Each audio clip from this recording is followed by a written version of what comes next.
Buenos días, hermanos, paz y bien en el Señor. Hoy 22 de febrero la iglesia celebra la fiesta de la Cátedra de San Pedro. Escuchemos el Evangelio del día. En el nombre del Padre, del Hijo y del Espíritu Santo. Amén. Del Evangelio según San Mateo, capítulo 16, versículo 13 al 19. En aquel tiempo, al llegar a la región de Cesarea de Filipo, Jesús preguntó a sus discípulos: ¿Quién dice la gente que es el Hijo del Hombre?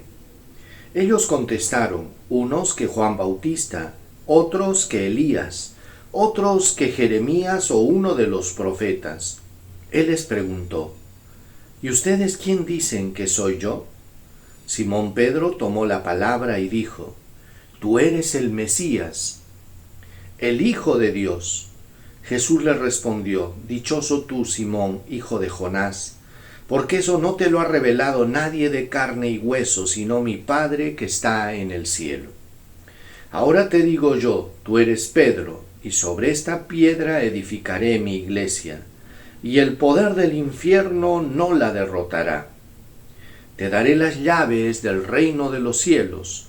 Lo que ates en la tierra quedará atado en el cielo, y lo que desates en la tierra quedará desatado en el cielo.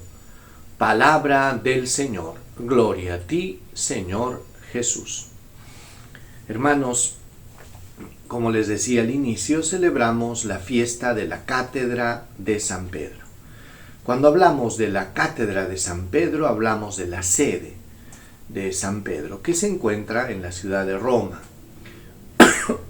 Ustedes van a ver en la iglesia de San Pedro, en la Basílica de San Pedro, allá en Roma, en el altar mayor se encuentra un monumento artístico, se puede decir, un altar espléndido, hecho por un artista llamado Bernini, donde está la sede, ¿no? La Cátedra de San Pedro. Debajo de todo este monumento tan hermoso, una obra de arte, está una silla de madera, de madera y simbólicamente también las llaves que recibió Pedro. Cuando celebramos esta festividad, hermanos, queremos celebrar el respaldo que Dios ha dado siempre a su iglesia a través de la inspiración del Espíritu Santo, comenzando por Pedro, por Simón Pedro, a quien Jesús le dijo: Tú, Simón, hijo de Jonás, te llamarás Pedro, y sobre esta piedra edificaré mi iglesia. Y es que Jesús había preguntado a sus discípulos: ¿Quién dice la gente que soy yo? Los discípulos comenzaron a repetir lo que habían escuchado, los comentarios de la gente, porque repetir lo que otros dicen es fácil. Sin embargo, Pedro dio una respuesta llena de inspiración y tú le dices: tú eres el Mesías, tú eres el Hijo de Dios Altísimo. Jesús le dice: bienaventurado tú, Simón, hijo de Juan, porque eso no te lo ha revelado la carne ni la sangre, sino mi Padre que está en el cielo. Por eso, queridos hermanos, una de las cosas que nosotros tenemos que siempre confiar es que la palabra de Dios no nos puede mentir, porque estaríamos diciendo que Dios es un mentiroso, que Jesús es un mentiroso, y Jesús no miente. Y entonces, cuando le dijo a Pedro que había hablado por la inspiración y que era movido por el Espíritu Santo, y cuando Jesús le dice a Pedro: sobre ti edificaré mi iglesia, tú eres Pedro, o sea, piedra, sobre ti voy a edificar mi iglesia, y dice aquí la palabra, el Evangelio: y el poder del infierno no podrá prevalecer frente a ella. Quiero detenerme un poquito en esto. Dice así, ¿no? A ver, dice: ahora te digo yo, tú eres Pedro, y sobre esta piedra edificaré mi iglesia, y el poder del infierno no la derrotará. Te daré las llaves del reino de los cielos. Lo que ates en la tierra quedará atado en el cielo, y lo que desates en la tierra quedará desatado en el cielo. Ese es el poder de las llaves. Pero meditemos en lo que dijo Jesús, que el poder del infierno no podrá derrotar a esta iglesia. Por eso, queridos hermanos, creamos y confiemos que esta palabra divina, la palabra de Jesús, es una palabra poderosa que no miente y nunca mentirá. Y es por eso que tenemos que creer que el respaldo de Dios y de su Espíritu van a acompañar siempre a la iglesia a lo largo de los siglos. Y no lo dudemos.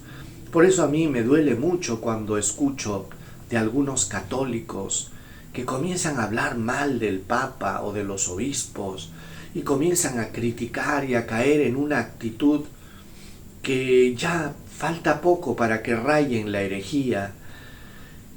Y saben, hermanos, no es una actitud cristiana y de comunión. Nosotros estamos llamados a creer en este poder de Dios y en la inspiración de Dios que va a acompañar y va a respaldar a la iglesia. Ciertamente, la iglesia es humana y divina a la vez, ¿verdad? Porque está hecha de seres humanos que somos cada uno de nosotros. Pero Cristo es la cabeza. Cristo es Dios, es el Hijo de Dios, la cabeza es santa.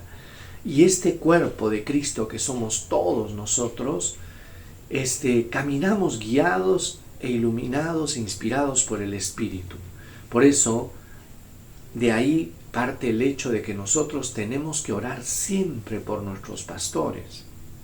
Orar por nuestros pastores.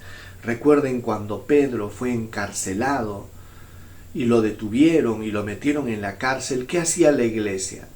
No se puso a rajar, a criticar. La iglesia se puso a orar fervientemente. Y es por eso que estamos llamados nosotros a orar por nuestros pastores, a orar por el Santo Padre, el Papa, y a pedir que siempre la mano inspiradora de Dios esté guiando a su iglesia a través de los siglos. Y con toda certeza, créanlo, que el poder de Satanás y el poder del infierno no podrá prevalecer contra la iglesia, porque Cristo lo dijo.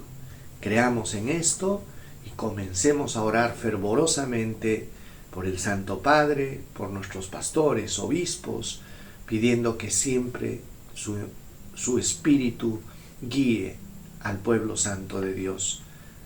Amén. El Señor esté con ustedes y con tu espíritu. Que Dios Todopoderoso los bendiga y los proteja, los guarde, les muestre su rostro, les conceda salud, paz, protección, bendición. Dios bendiga a sus familias en el nombre del Padre, y del Hijo, y del Espíritu Santo. Paz y bien, hermanos. Que Dios los acompañe y proteja siempre.